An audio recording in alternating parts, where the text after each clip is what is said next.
Hello friends, কেমন আছো? আশা করি সবাই ভালো আছো। তো একটা সুখবর আছে, তো দেখতেই পাচ্ছ। তো এখানে দুটো ধাড়ির বাচ্চা হলো। তো এদের সাদা বিট নিয়েছিল বলে ব্ল্যাক শুকর, কিন্তু সাদা বাচ্চাই হয়েছে, কিন্তু মুখগুলো গোল হয়েছে পুরো, দেখতেই পাচ্ছ। তো খেলাখেলি করছে, ঘোরাঘুরি করছে, দুজনে শুয়ে আছে। আর এখানে ছোটাছুটি করছে, একজন তো শুয়ে আছে। গরমে কি করবে, গরমে ওদের খুবই কষ্ট হয়, তার জন্য সবসময় জল কাদা ওদের দরকার হয়। তো একটু বেশিরভাগ জলটাই ওদের দরকার বেশি সব সময়। এই দিকটাই চাতাল করে ফেলেছি, আগে যা কষ্ট হতো, কাদা ছিল প্রচুর, তো সে কারণে এদিকটায় আমি চালা নামিয়ে চাতালটা বানালাম। তো ভালো হবে, তো বর্ষাতে কাদা ভাব কিংবা ক্যাজরা ভাবটা হবে না।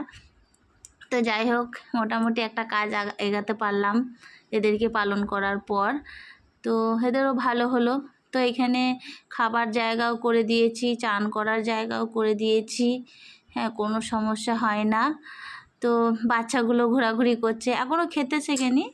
তো এই তো হলো মোটামুটি আজকে 16 দিনের মতন হয়েছে। তো এই যে একটা ধাড়ি যাচ্ছে, তো এর বাচ্চা হয়েছে, এটা এটা প্রেগনেন্ট আছে, এর এখনও হয়নি।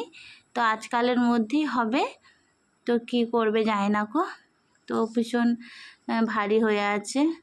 তো যাই হোক, তো এদেরকে খেতে দেওয়া হয়েছে, খাওয়ার জন্য ভীষণ ব্যস্ত। আর সব সময় এদের জলটা দরকার, জল সব সময় চায়, এরা গরম সহ্য করতে পারে না। তো এদের খাবার জন্যে আমি এখানে কি করেছি, টবগুলোকে ঢালাইয়ের সাথে পুরো বসিয়েছি, ঢালাই করে দিয়েছি টবগুলোকে, ভালো সুবিধা হয়, নইলে উল্টে দিত। তো সেই জন্য আমি ধারে ধারে ঢালাই করে দিয়েছি পুরো টবগুলো নিয়ে। তো খাওয়ার জন্য ছোটাছুটি করছে খুব। বাবরে, আটা দিই, একটু আটা ছড়িয়ে দিলে খেতে ওদের ভালো লাগে। তো কুঁড়োর সাথে কচু থাকে, খুদি থাকে, তো আটাটা দিলে ওদের আরও ভালো লাগে খেতে। এখানে বাচ্চাগুলো ঘোরাঘুরি করছে, তো সব কটাই সাদা হয়েছে।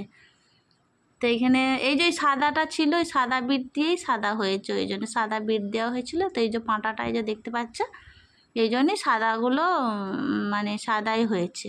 মাটা কালো, কিন্তু বাচ্চাগুলো সাদা হয়েছে, কিন্তু ওর মায়ের মতনই দেখতে হয়েছে। মুখটা পুরো গোল মতো হয়েছে।